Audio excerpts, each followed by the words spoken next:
Marvel Nemesis: Rise of the Imperfects, released in 2005 for PlayStation 2 courtesy of Electronic Arts and Nihilistic Software, and also available for Nintendo GameCube, original Xbox, and a couple of handheld things. Marvel Nemesis features a number of notable Marvel superheroes facing off against the Imperfects, a group of original super beings created specifically for this game and up to this point featured nowhere else.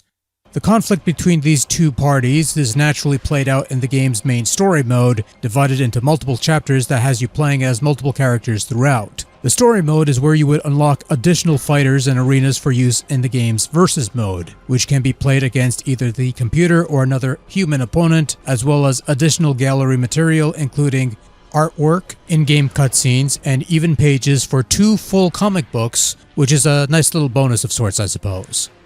Marvel Nemesis was supposed to be the kickoff to a big Marvel EA collaboration, as evident with the production of a 6-issue limited series that served as the prequel to the video game. Best modern example I could think of would be Injustice, a fighting game with DC characters that got a bunch of miniseries. The difference is that Injustice was successful enough to warrant more spin-off comics as well as a sequel video game, while Marvel Nemesis wasn't, and the collaboration ended after release of the game in the mini's final issue. To add more salt to the wound, stuff like this is the reason why you didn't get Marvel vs. Capcom 3 until almost a decade after the previous game's release, but that's neither here nor there. Marvel Nemesis is, I want to call it a hybrid fighting / brawler type game. Either you're moving around this lengthy area, stopped on occasion by grunts you have to dispose of before moving on, much like a beat-em-up akin to Fighting Force, or sometimes you're in an enclosed arena dealing with another fighter one-on-one in a setup similar to the old Power Stone games, which gives Nemesis something of an uneven quality because when the game veers in one direction, it's kinda rubbish, but when it goes in the opposite direction, it somewhat, kinda, sort of shines. Yeah, that's all I got. So the story mode, as alluded to before, features multiple chapters placing you in control of certain Marvel heroes or EA Imperfects depending on the chapter. And you go through stages beating up bad guys, moving to other parts of the arena to beat up more bad guys until the game declares you the victor. Sometimes there'll be additional objectives added in, like beating up everyone within a time limit or finding and destroying an object of some kind, but on a whole, this is the side-scrolling beat-em-up Fighting Force portion of Marvel Nemesis, and to be quite honest, it's rather lame. Fighting the same pool of grunts over and over and over again doesn't make for the most exciting game, and the fact that the game has so few arenas for you to tackle in means Marvel Nemesis has you playing the same stage at multiple occasions with different characters albeit, but pretty much the same thing, and it kind of wears out its welcome sooner than later. Hence, the rubbish side of things. On occasion, however, there are boss fights, and these play out as the Power Stone-esque, for lack of a better comparison, one-on-one battles in an enclosed arena where you fight the other opponent. This is a little better, a little more fun. There's stuff to toss around, it's a little more straightforward, and that's about it really. Versus mode is these one-on-one battles against the CPU or another player, which I imagine is where all the fun factor originates from, because it's not the story mode that's fun, because that's kind of lame actually. However, a bit of a missed opportunity to not make this a 4-player endeavor, which probably would have sweetened the deal a bit. PS2 has a multi-tap thing, I mean it's entirely possible, but whatever. Hence, the kinda, sort of, somewhat shine-ish. Okay, so your setup works like this. You have a basic attack button, a throw button, a jump button, and a block button. These are fairly basic skills that everyone has and will likely see the most use as a result. Of course, this being a game with superpowered people, the characters you play with have special powers and abilities to help them get around, which you can access by holding R1 while attacking or throwing, and these moves change depending on the distance towards your target. Holding L1 while moving will enable extra mobility options depending on the character being played, whether it be running on walls or web slinging or flying or whatever the case may be. This gives the cast some variety, and I do stress some, and lets you experiment with the various heroes and villains and whatnots, which you pretty much have to in the story mode because, well, you have 3 gauges to keep track of: your health meter, which drains as you take hits, a stamina meter that drains when you use your special powers, usually consisting of the special moves that you use by holding L1 or R1 while pressing the buttons, and a rage meter that builds up as you land blows and stuff. Once your rage meter is filled, you tap R1 to go into rage mode, which will allow an infinite number of superpowers to be used for a short period of time. And if your opponent is dangerously low on health, you can perform an insta-kill finishing move, which is basically a short little cinematic that plays out before the next round begins, or whatever the case may be. And that's about it, really. Yep. So I will be honest with you in this regard. The key takeaway I got from Marvel Nemesis Rise of the Imperfects is just how repetitive the gameplay is.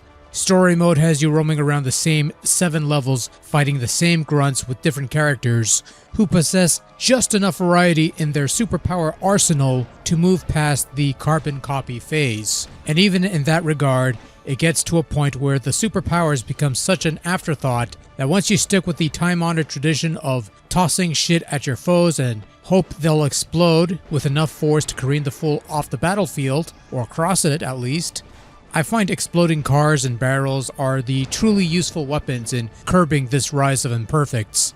Control also tends to feel a bit wonky at times. Not to say that they're bad, if anything it's workable at most and somewhat underwhelming at least. Performing basic button mashing combos and throws are relatively easy to pull off,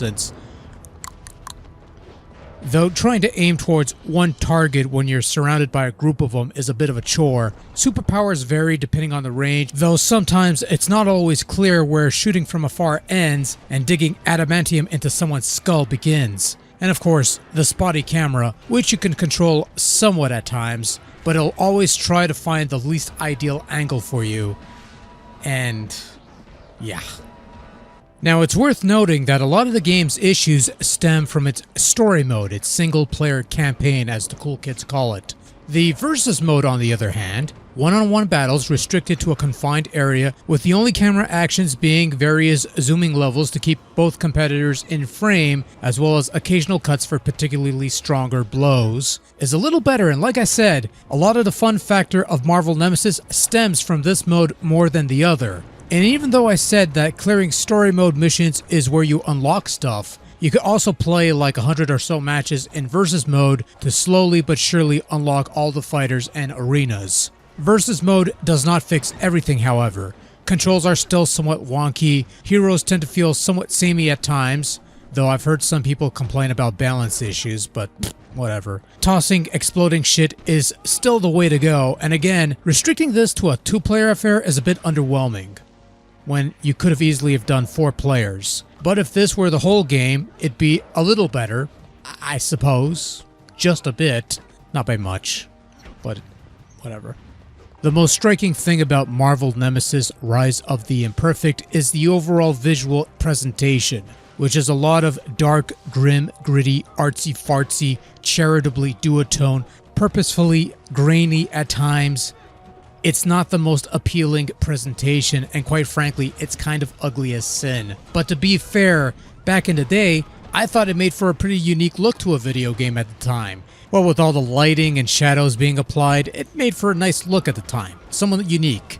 Though, honestly, I think the look is just to make up for the lack of detailing on some of these heroes, who at least look the part culled from different sources, whether it be slight details from the movies, or the Ultimate Marvel line even, which was a thing back in the day. And as far as the Imperfects, our original supergroup, is concerned, they're somewhat bland, uninspired, forgettably generic-looking characters, seemingly designed to knock off other Marvel characters you could have put in this game, but didn't for some reason.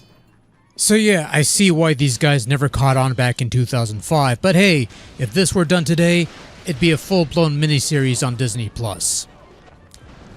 I'll let that hang for a bit before moving on. Okay, bit over. Sadly, the sound department fares no better. The voice acting is somewhat mediocre all around, with no life or personality to be had from any of these performances. Not to mention some of the lines that they have to deliver is kind of... Anyways, some familiar quotables, but that's about it really. The soundtrack is this generic wallpaper, orchestral, melodramatic, bland, and forgettable music that's just there and is promptly forgotten about. But the sound effects are alright, I guess. I suppose. No? Okay. Overall, Marvel Nemesis Rise of the Imperfects for PlayStation 2 is decidedly below average fare, whose only saving grace is a semi-decent versus mode that has its moments once you get the grind out of the way. Not to mention the inclusion of 2 full Ultimate Marvel motion comic things as unlockables, which is worth pulling out a cheat code to unlock and experience the whole thing. Sadly, the one fun aspect is but a small part of the overall package, as there are a lot of other issues that keeps Nemesis from rising to new heights. This feels like a product with plenty of potential, but needed just a little more time to cook before it was ready for mass consumption. Maybe if this were a 4-player thing, and there was more variety among the gameplay and the characters, along with a touch more polish, this could have achieved that potential, and we'd have another successful string of Marvel product. As it is, the game as it is has its fans. I'm not really one of them. I think it's somewhat mediocre, repetitive affair, and there's better fighters and brawlers out there that's worth your time more. But on the flip side, there are worse games on the market than Marvel Nemesis Rise of the Imperfects. Your mileage may vary.